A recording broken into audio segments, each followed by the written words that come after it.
இறக்குமதி வரிக்கு பிறகு அமெரிக்காவுக்கான பயண கட்டுப்பாடுகளை கடுமையாக்க அதிபர் டொனால்ட் ட்ரம்ப் திட்டமிட்டுள்ளார். 41 நாடுகளை 3 குழுக்களாக பிரித்து விசாவுக்கு தடை விதிக்க நடவடிக்கை எடுக்கப்பட்டுள்ளது.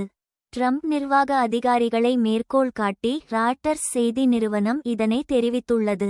ஆப்கானிஸ்தான், ஈரான், சிரியா, கியூபா, வடகொரியா போன்றவை முதல் குழுவில் 10 பேர் உட்பட நாடுகளுக்கு முழுமையான விசா தடை விதிக்கப்படும்.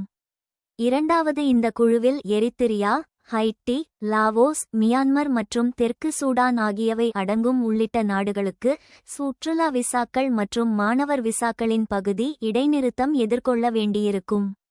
மூன்றாவது குழுவில் பாகிஸ்தான், பூட்டான் மற்றும் மியான்மர் உட்பட 26 நாடுகள் உள்ளன. அவற்றின் அரசாங்கங்கள் 60 நாட்களுக்குள் குறைபாடுகளை நிவர்த்தி செய்யாவிட்டால் ஓரளவு விசாவை வழங்குகின்றன.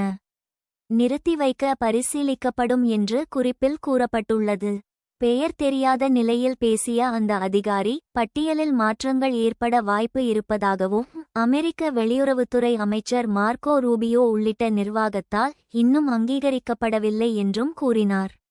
அதிபர் டொனால்ட் ட்ரம்பின் முதல் பதவிக்காலத்தில் முஸ்லிம்கள் பெரும்பான்மையாக வாழும் 7 நாடுகளிலிருந்து வரும் பயணிகளுக்கு தடை விதிக்கப்பட்டது.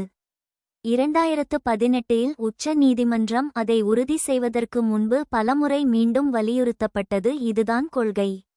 தேசிய பாதுகாப்பு அச்சுறுத்தல்களை கண்டறிய அமெரிக்காவிற்குள் நுழைய விரும்பும் எந்தவொரு வெளிநாட்டவரின் பாதுகாப்பு திரையிடலை வலுப்படுத்தவும் ஜனவரி 20 அன்று ட்ரம்ப் உத்தரவு வெளியிடப்பட்டது.